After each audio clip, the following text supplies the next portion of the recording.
আসসালামু আলাইকুম রহমতুল্লাহি ওয়া বারাকাতুহু। আজকে আলোচনা হচ্ছে গালিল মুনসারিফ নিয়ে।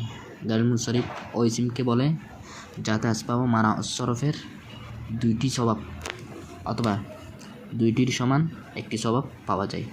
গালিল মুনসারিফ ওই ইসমকে বলা হয় যাতে আসবাব ও মানা সরফের দুইটি স্বভাব অথবা দুইটির সমান একটি স্বভাব পাওয়া যায়। আমরা আগে আসবাব ও মানা সরফ জেনে নিব, 9টি এগুলা, ঠিক আছে।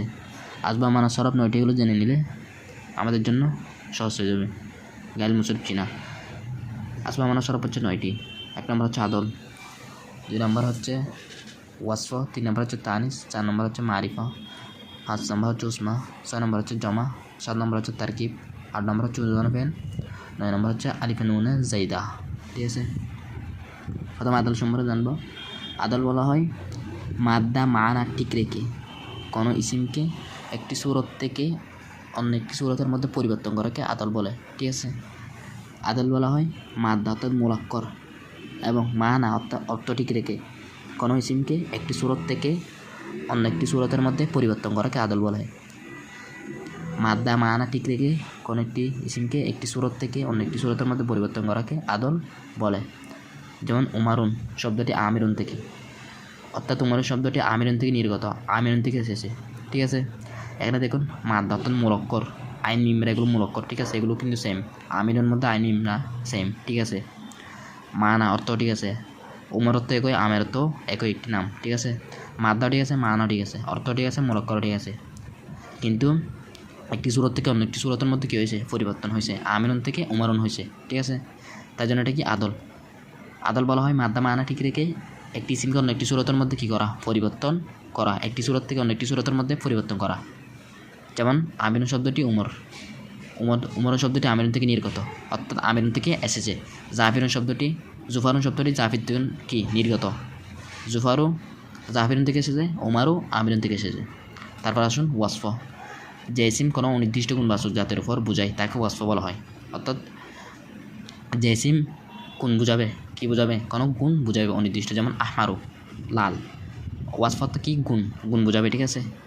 3 নম্বর কি তানিস, তানিস অর্থ মুয়ান্নাস উদ্দেশ্য, মুয়ান্নাস কি স্ত্রীলিঙ্গ, মহিলা মেয়ে, মুয়ান্নাস হচ্ছে অত স্ত্রীলিঙ্গকে বোঝায়, মহিলাকে বোঝায়, মেয়েদেরকে বোঝায়, ঠিক আছে। আমরা মুয়ান্নাস চিনি, মুয়ান্নাস বলা হয় যা দ্বারা স্ত্রীলিঙ্গ, মহিলা, মেয়েগুলোকে বোঝায়।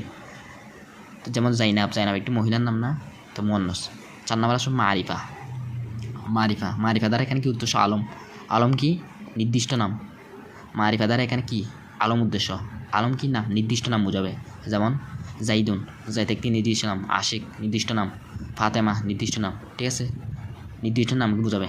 4 নম্বর প্রকার হচ্ছে এটা, মারিফা দ্বারা এটা উদ্দেশ্য আলম। 4 নম্বর হচ্ছে কি আলম অর্থাৎ মারিফা আর কি কোনো একটা। 5 নম্বর হচ্ছে উজমা তো কি অনারবি হওয়া, অর্থাৎ যে শব্দটি আরবি নয় কিন্তু আরবিতে ব্যবহৃত হয়, তাকে কি বলবো, উজমা।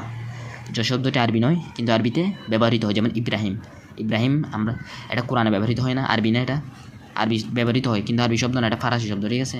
আমরা অনেকে এটা জানি না। উজমা বলা হয় যে শব্দটা আরবি নয় কিন্তু আরবিতে ব্যবহৃত হয়, তাকে আমরা কী বলবো, উজমা। যেমন ইব্রাহিম, ইসমাইল, জাকারিয়া এগুলো কিন্তু আরবিতে ব্যবহৃত, কিন্তু এগুলো আরবি না, ফারাসি শব্দ, ঠিক আছে। তারপর জমা তো কি বহুবচন, ফুলাল। এখানে জমাদার হচ্ছে জমামুদল জমু, অর্থাৎ জমামুদল জমু উদ্দেশ্য। জমামুদল জমু কাকে বলা হয়, ফাআল্লুনের ওজনে থেকে কোনো এক ওজনে হওয়া, কোনো শব্দ ফাআল্লুনের ওজনে হওয়া, এই তিনটার ওজনে কোনো একটা ওজনে হওয়া। যেমন মাসাজিদু এটা ফাআলিলুর ওজনে, ঠিক আছে, মুলাক্কর একই কিন্তু ওজন একই, ঠিক আছে, হরফ বেশ কম আর কি, অক্ষর বেশ কম। যেমন ফাআলিলু থেকে মাসাজিদু, ফাআলিলু থেকে মাসাবিহ, ফাআল্লুন থেকে তওয়াবুন, ঠিক আছে। এগুলোর ওজন কোনো শব্দ এগুলোর ওজনে থেকে কোনো একটি ওজনে হওয়া, এই তিনটার ওজন থেকে কোনো একটি ওজনে হওয়া, তাহলে সেটা কি জমা মুতাহাল জুমু। গাইল মুনসারিফ দ্বারা এই জমাই উদ্দেশ্য, এই তিনটার ওজন থেকে যে শব্দটা হবে তাকে আমরা কী বলবো, জমা মুতাহাল জুমু, এবং গাইল মুনসারিফে এটাই উদ্দেশ্য। তারপর তারকিব দ্বারা হচ্ছে মুরাক্কাব মানস সরফ কাকে বলা হয়, যাতে দুইটি শব্দকে এক করা হয় এবং দ্বিতীয়টির মাঝে কোনো হরফ উজ্জ থাকে না। যেমন বাকলা বাক্যুন, এখানে বাল একটি শব্দ, বাক্যুন একটি শব্দ, ঠিক আছে। দ্বিতীয়টার মাঝে কি কোনো হরফ উজ্জ নাই, তারপর হচ্ছেন উজন ফেল, ওজনে ফেল কাকে বলা হয়? ফেলের নির্ধারিত ওজন থেকে হওয়া কোনো ইসিম। কোনো ইসিম যদি ফেলের নির্ধারিত ওজন থেকে হয়, অর্থাৎ ফেলে ওজন হয়, যেমন ফেলে মাঝি আছে, ফেলে মুজার আছে, আমার আছে ইত্যাদি, ঠিক আছে। ফেলের যেগুলো ওজন আছে সেগুলো কোনো একটা থেকে হওয়া, তাকে আমরা কী বলবো? ওজনে ফেল। তারপর আসুন আলিফে নুনের জাইদা, অর্থাৎ কোনো ইসিমের শেষে যদি আলিফান নুন অতিরিক্ত হয়, আলিফান নুন যোগ হয়, অতিরিক্ত হয়, তাকে আমরা কী বলবো? আলিফে নুনের জাইদা। যেমন ইমরান, উসমান, এই উসমানের শেষে দেখুন আলিফান নুন কী হয়েছে? যুক্ত হয়েছে। এটা ইসিম না, উসমানের নাম না, এটা শেষে কী হয়েছে? আলিফ নুন যুক্ত হয়েছে। ইমরান, আলিফ নুন যুক্ত হয়েছে শেষে, অতিরিক্ত আলিফ, ঠিক আছে। আর তাকে আমরা কী বলবো? আলিফে নুনের জাইদা। কোনো ইসিমের শেষে যদি আলিফান নুন অতিরিক্ত হয়, তাকে আমরা কী বলবো? আলিফে নুনের জাইদা। যেমন ইমরান আর উসমান। তো আমরা কি বুঝলাম? গাইল মুসারিফ বলা হয় ওই ইসিমকে যাতে এই 9টি জিনিস থেকে, 9টি স্বভাব থাকে যেগুলো বললাম, ওগুলো থেকে 2টি শব্দ পাওয়া যেতে হবে একটা শব্দের মধ্যে। যেমন ইব্রাহিম, ইব্রাহিম এটা একটা আলম নাম, এই তো 4 নম্বর ফগা আলম। আবার এটা একটা উজমা অনারবি শব্দ, 2টা জিনিস পাওয়া গেছে না, তাই এটা কি? গাইল মুসারিফ। একটা শব্দের মধ্যে যদি এই 9টা স্বভাব থেকে, 9টা জিনিস থেকে যদি 2টা শব্দ পাই যেতে হবে, 2টা শব্দ যদি পাওয়া যায় সেটা কি? গাইল মুসারিফ। একটা পাইলে হবে না, 9টা থেকে 2টা পাওয়া যেতে হবে একটা শব্দের মধ্যে। যেমন ইব্রাহিমের মধ্যে আলম আছে, আবার কী আছে? অনারবি এটা। অর্থাৎ জাইনাব, দেখুন জাইনাব এটা মুয়ান্নাস, স্ত্রীলিঙ্গীয়, তানিস আর কি। আবার এটা একটা নির্দিষ্ট নাম, এটা আবার কি? আলম, তানিসও পাওয়া গেছে, আলমও পাওয়া গেছে, 3 নম্বর ফাঁকারও পাওয়া গেছে, 4 নম্বর ফাঁকা কি পাওয়া গেছে। যাতে 2টা সব পাওয়া যেতে হবে 9টা থেকে, 9টা থেকে 2টা জিনিস পাওয়া গেছে না, তার জন্য এটা কি? গাইরুল মুনসরিফ। এরকমভাবে আরও দেখুন ইমরান, উসমান, এগুলো আবার নির্দিষ্ট নাম, আলম। আবার এগুলো শেষে আলিফান নুনের জাইদাও আছে, আলিফান নুন অতিরিক্তও আছে। তো 2টা জিনিস পাওয়া যেতে হবে, ঠিক আছে। গাইরুল মুনসরিফ ওই ইসিমকে বলে যাতে আসবাব মান সরফের 9টি সব থেকে 2টি সব পাওয়া যাবে। আর একটা কথা আছে, অথবা 2টির সমান একটি সব পাওয়া যাবে। 2টির সমান একটি সব, অর্থাৎ এই 9টা থেকে কিছু সব আছে এমন যেগুলো কি 2টার সমান একটা সব, কিন্তু এগুলা বললাম গাইরুল মুনসরিফ ইসিমকে বলে যাতে আসবাব মান সরফের 2টা সব পাওয়া যেতে হবে, অথবা 2টির সমান একটি স্বভাব পাওয়া, যাতে একটি স্বভাব পাওয়া যায়।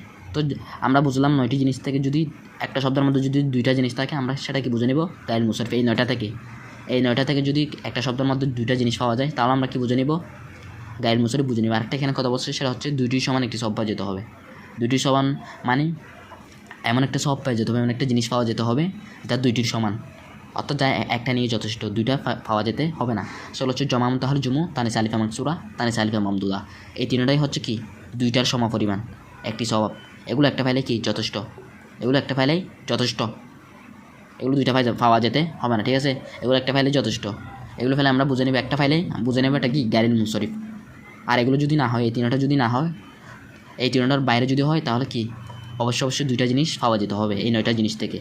আর এই যে এই 3টার বাইরে হলে কয়টা জিনিস পাওয়া যেতে হবে? 2টা জিনিস 9টা থেকে।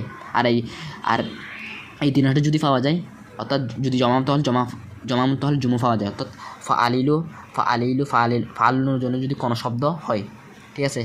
যেমন মাসাজিদু ফাইলে আমরা কি বুঝে নেব? এটা গাইরুল মুনসরিফ। এটাতে আর কোনো স্বভাব লাগবে না, কারণ এগুলো 2টার সমান, 2টা জিনিসের সমান, এগুলো একটা ফাইলে যথেষ্ট। তারপর তানিস আলিফা মাকসুরা বলা হয় যে মুয়ান্নাসের শেষে অতিরিক্ত আলিফ হয়, অতিরিক্ত আলিফের শেষে কী হয়? হামজা হয় না, অর্থাৎ যে অতিরিক্ত আলিফের শেষে হামজা হয় না, তাকে আমরা কী বলবো? তানিস আলিফে মাকসুরা বলবো, মুয়ান্নাসের মধ্যে আর কি।